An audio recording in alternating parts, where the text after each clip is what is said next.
This is McClellan's first world title fight in the 168-pound weight class.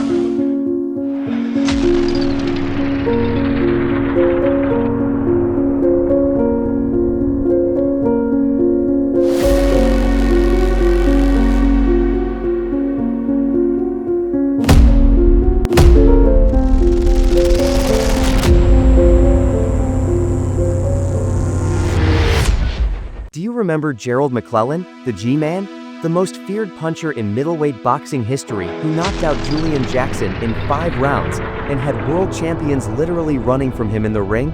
He stood toe-to-toe with the hardest hitters of the 1990s, earning millions and representing the absolute peak of American knockout power. But fast forward to today, and the same man who once spotted openings that nobody else could see, has lived in complete darkness for nearly 30 years. How did one night in London steal everything from boxing's most dangerous man? To understand how Gerald McClellan's story became boxing's darkest tragedy, we have to go back to where it all started. "I want to hurt people." That's what a young McClellan told his trainer when asked why he wanted to box. Not to win titles, not for glory, but to inflict damage. Born the 23rd of October, 1967 in Freeport, Illinois, McClellan wasn't raised in a boxing family like so many champions. His was a working-class household where his mother, Lisa, worked multiple jobs to keep food on the table. His father wasn't around much. His older sisters remember a quiet kid, almost shy, who kept to himself and never caused trouble. But inside the ropes, a different person emerged. Even in the amateur ranks, trainers noticed something different about McClellan. He didn't just want to win, he wanted to destroy. His punches weren't just heavy, they were devastating. Sparring partners would quit mid-session. Some would fake injuries just to avoid another round. By the time he turned pro in 1988 under trainer Emanuel Stewart at the legendary Kronk Gym in Detroit, word was already spreading. This kid from Illinois might be the hardest puncher anyone had ever seen. The Kronk Gym in those days was a factory for champions. Thomas Hearns trained there. So did Milton McCrory and Jimmy Paul. But even among killers, McClellan stood out. Stewart, who'd seen every type of fighter imaginable, later said McClellan had the most natural punching power he'd ever witnessed. It wasn't taught or developed, it was just there, like some terrible gift. He didn't have the defensive wizardry of a Pernell Whitaker or the combinations of a Julio Cesar Chavez. What he had was simpler and scarier, the ability to end consciousness with either hand. His right hand was a sledgehammer, his left hook a wrecking ball. Opponents didn't just get knocked out, they got destroyed, and McClellan seemed to feed off their fear. By 1991, he was 20-0 with 18 knockouts. But here's where the story takes its first dark turn. Unlike other rising stars, who were carefully protected, McClellan was thrown into wars. His management didn't believe in easy fights. They matched him tough because they knew he could handle it. What they didn't consider was the price. The thing about being a destroyer is that you attract other destroyers. The fights that made McClellan's reputation, brutal shootouts, where both men stood and traded bombs, were also the fights slowly breaking down his brain. Each spectacular knockout victory came with a cost nobody was counting. In boxing, they measure success in wins and losses, not in the accumulated trauma that builds up round by round, punch by punch. His sisters noticed changes early on. After tough fights, Gerald would get headaches that lasted for days. He'd forget conversations, repeat himself, seem distant. But in the boxing world, these were just signs of being a warrior. Nobody suggested he see a neurologist. Nobody talked about brain scans. The money was too good, the knockout streak too impressive, and Gerald himself was too proud to admit weakness. The truth is, boxing loved what McClellan represented: pure, terrifying violence. Fans packed arenas to see him separate opponents from their senses. Promoters counted money, while commentators praised his killer instinct. He wasn't just winning fights, he was providing a spectacle that sold tickets and pay-per-views. In a sport that's always been about controlled violence, McClellan removed the controlled part. But that kind of violence is a double-edged sword. The same ferocity that made him millions also made him vulnerable. When you're known as a seek and destroy fighter, you attract opponents willing to meet you in the center of the ring and trade. The wars that made McClellan famous were also writing checks his brain would eventually have to cash. By 1993, he was ready for his shot at the title. What came next would cement his reputation as one of the most feared men to ever lace up gloves. but it would also set him on a collision course with a night in London that nobody saw coming. Because when you live by devastating power, sometimes that same power comes back to claim its due. The turning point came on May 8, 1993, at the Thomas and Mack Center in Las Vegas. Gerald McClellan was 24-2 and facing Julian "the Hawk" Jackson for the WBC middleweight title. This wasn't just any title fight, it was a collision between two of the most devastating punchers in boxing history. Jackson himself had 42 knockouts and 46 wins. He'd knocked out opponents with single shots that looked like they'd been hit by snipers. The boxing media called it a guarantee. Someone was getting carried out on a stretcher. McClellan's trainer Emmanuel Stewart had a simple game plan: get him before he gets you. For most fighters, that would mean boxing carefully, feeling out the opponent. For McClellan, it meant search and destroy from the opening bell. The crowd of 7,000 barely had time to settle into their seats. Round 1. McClellan came out like a man possessed. Jackson, known for his own aggression, actually took a step back. That's when everyone knew something special was happening. McClellan walked through Jackson's jab like it was made of air and started firing combinations that had bad intentions written all over them. Round 5. Jackson tried to make a stand, loading up on his famous right hand. McClellan saw it coming, slipped it by inches, and countered with a short right hand that didn't travel more than 6 inches. Jackson's legs turned to rubber. He stumbled backward, tried to grab the ropes, and McClellan followed with a left hook that turned the lights out completely. Jackson collapsed face first, unconscious before he hit the canvas. The referee didn't even bother to count. Just like that, Gerald McClellan was the WBC middleweight champion of the world. But more than that, he'd just knocked out the knockout artist. He'd beaten boxing's boogeyman at his own game. The post-fight interviews were telling. McClellan didn't celebrate or trash talk. He just said, matter-of-factly, "I hit harder than him, that's it." The boxing world had a new monster, and everybody wanted to see what he'd do next. What followed was one of the most terrifying stretches in middleweight history. McClellan didn't just defend his title, he demolished challengers like they'd personally insulted him. J. Bell lasted 1 round. 1. Bell, a tough veteran with 41 fights, later said he'd never been hit that hard in his life. "It was like getting hit with a baseball bat," he told reporters. "I don't even remember going down." Then came Gilbert Baptiste in November 1993. Baptiste had never been stopped. He'd gone the distance with killers. McClellan dropped him 3 times in the first round. The referee had to literally hold McClellan back to keep him from hitting Baptiste while he was already unconscious on the canvas. The crowd went silent. This wasn't just winning, it was scary. But the fight that truly showed McClellan's terrifying power came against John the Beast Mugabe in 1994. Mugabe was a legend, a former champion who'd gone to war with Marvin Hagler. He had a chin made of granite and had only been stopped once in 42 fights. McClellan knocked him out in 1 round with a right hand that lifted Mugabe off his feet. Witnesses said the sound of the punch echoed through the arena like a gunshot. After the fight, Mugabe's trainer Angelo Dundee, the same man who trained Muhammad Ali, said, "In 50 years in boxing, I've never seen anyone hit that hard. McClellan doesn't knock you out, he tries to knock you into next week." The money started rolling in. McClellan was earning $500,000, $750,000, sometimes more per fight. He bought a house for his mother, cars for his sisters, took care of his entire family. The quiet kid from Freeport was now the most feared man in boxing. Opponents would literally run from him in the ring, not metaphorically, but actually turn their backs and jog away when he pressed forward. His signature moment came during a fight when his opponent, after taking 1 clean shot, turned to the referee and simply said, "No more." He wasn't hurt, wasn't down, just realized what was coming and wanted no part of it. The crowd booed, but McClellan understood. He'd broken the man's will with a single punch. By late 1994, McClellan had cleaned out the middleweight division. Nobody wanted to fight him. Champions in other weight classes suddenly discovered they were very happy where they were. "Thank you very much." So McClellan did what great champions do. He looked for bigger challenges.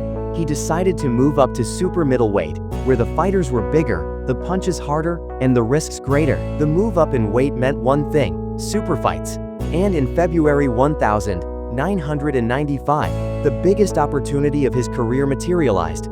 Nigel Benn, the durable British warrior who had only ever been stopped once, defending his WBC super middleweight title in London. Benn was a destroyer in his own right, with 35 knockouts and 42 wins. The British press called it sudden impact. Don King promoted it as the bomb versus the destroyer. McClellan took the fight without hesitation. The purse was $1.1 million, the biggest of his career. His training camp was intense, sparring partners were carried out daily. He looked unstoppable. At the final press conference, a British reporter asked McClellan what he thought about fighting in Benn's backyard. McClellan's response was chilling in its simplicity. "He can't run from me in a ring. Don't matter where it is." But Emanuel Stewart noticed something during training.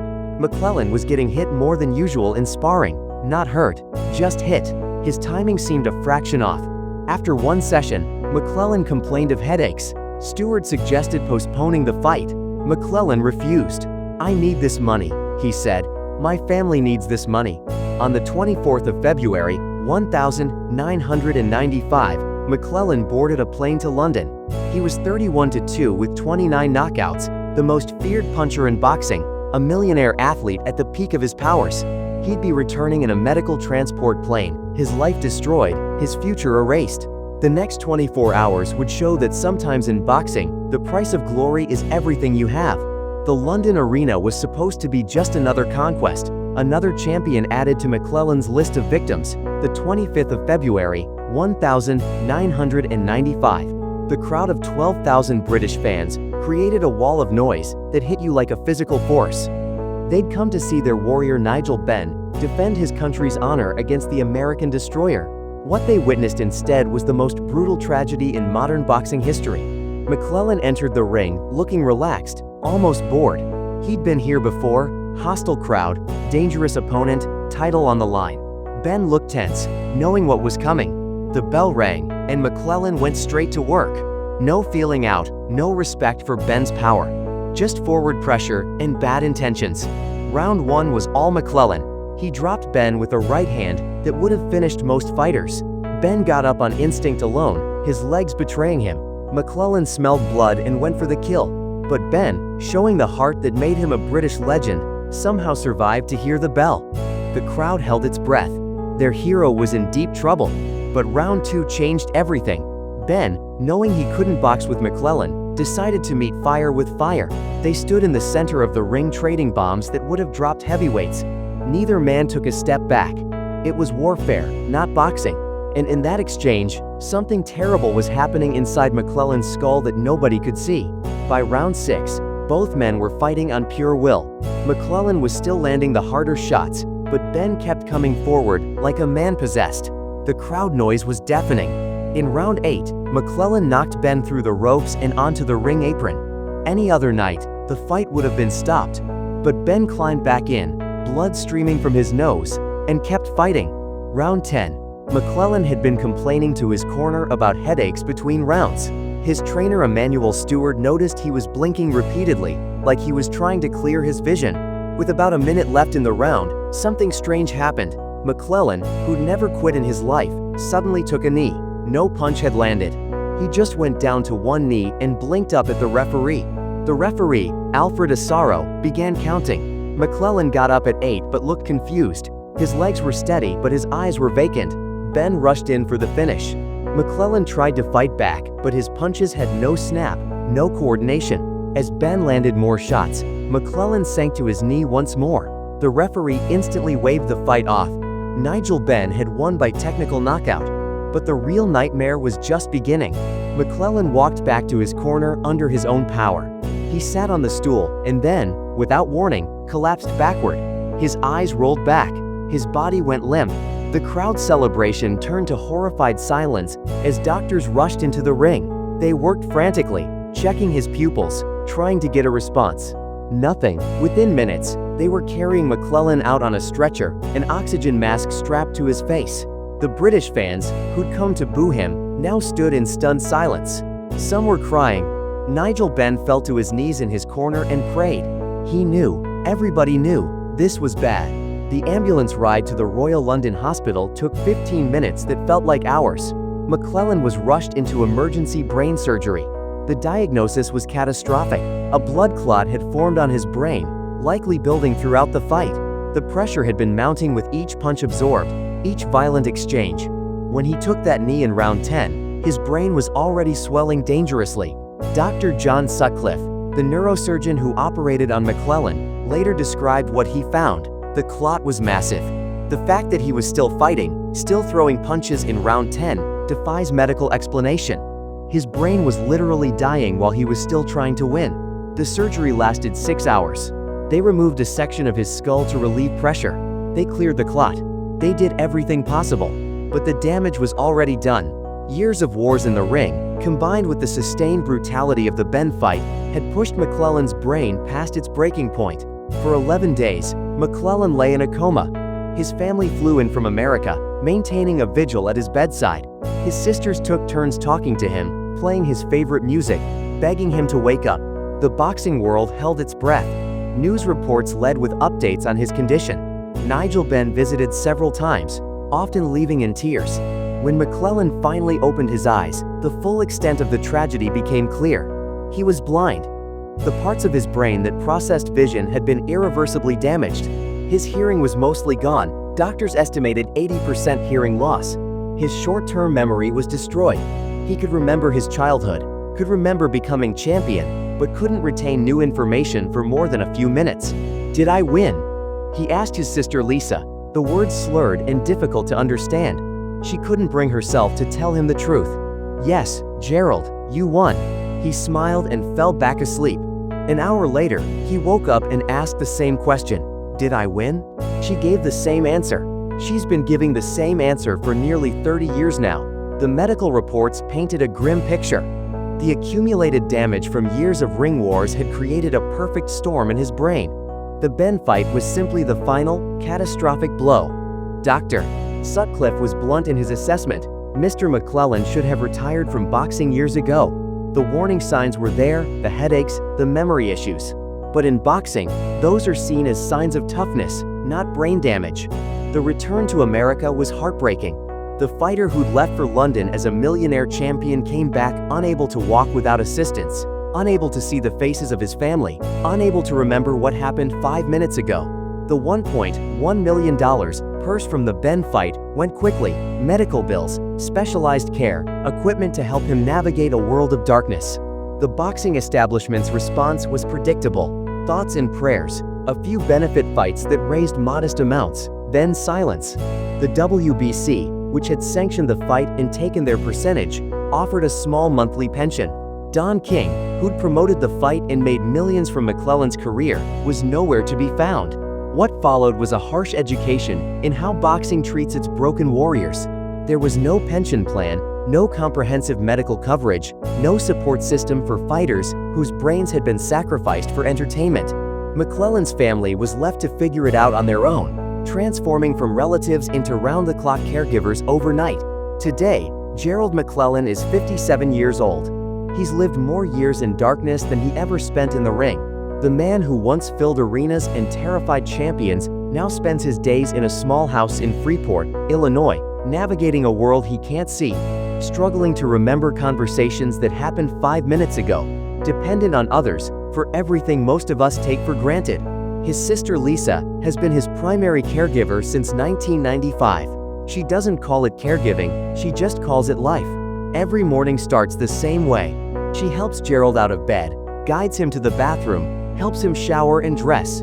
He can't see the clothes she picks out, can't see his own reflection in the mirror.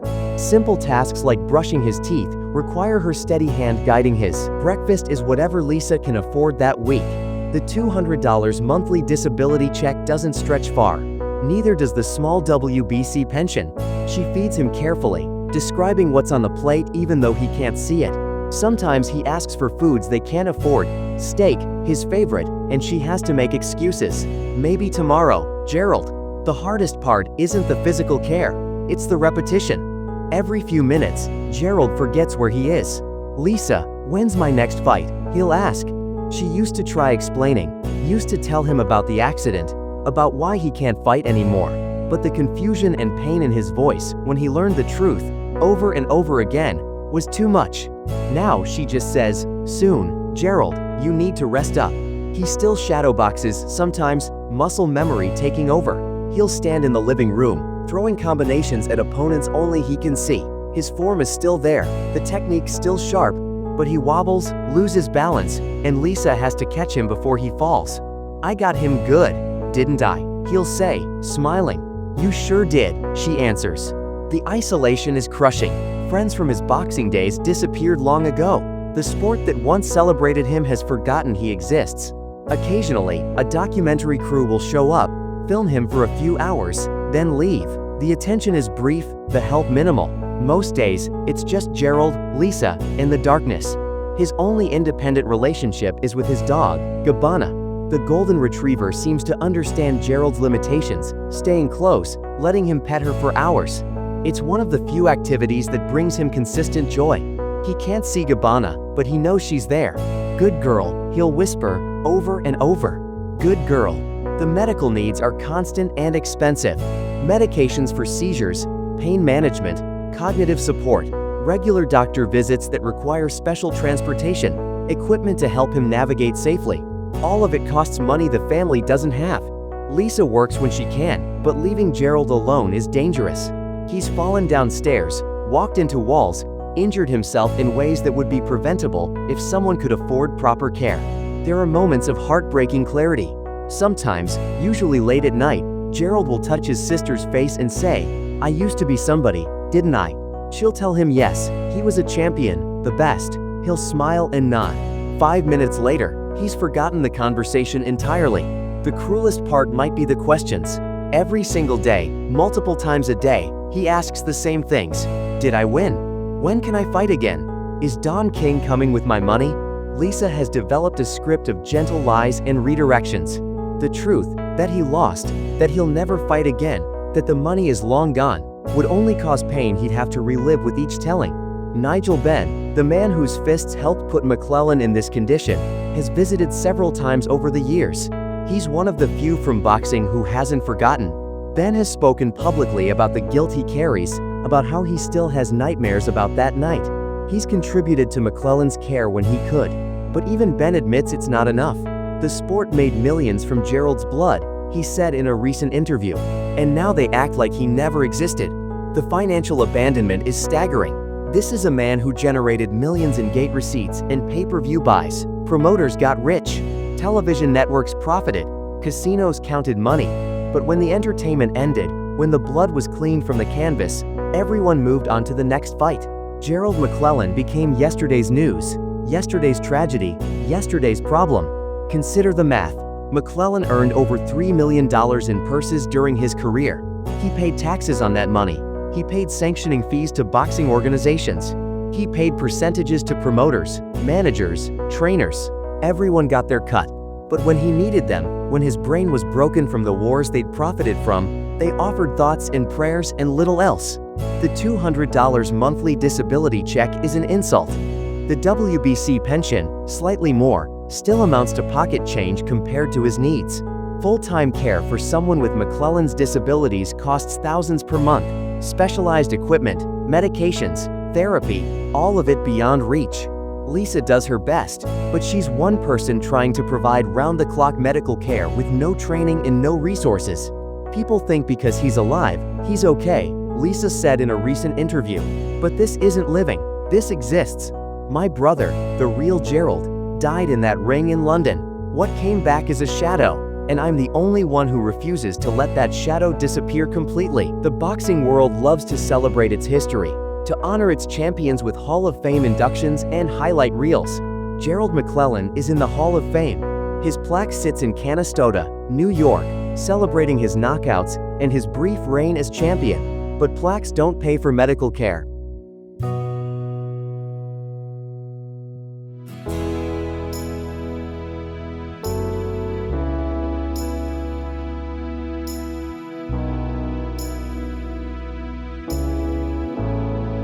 Should legends be left to survive on $200 a month while the sport counts its billions?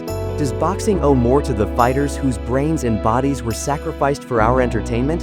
Where's the line between accepting the risks of a dangerous sport and abandoning those who paid the ultimate price? The questions are endless. Should there be mandatory brain scans, comprehensive pension plans, medical insurance that lasts a lifetime, not just until the final bell? Or do we just accept that this is the price of the sport we love to watch? Gerald McClellan still thinks he won that night in London. Maybe that's the only mercy in this story. He doesn't know what he's lost. He doesn't know that the sport he gave everything to has given nothing back.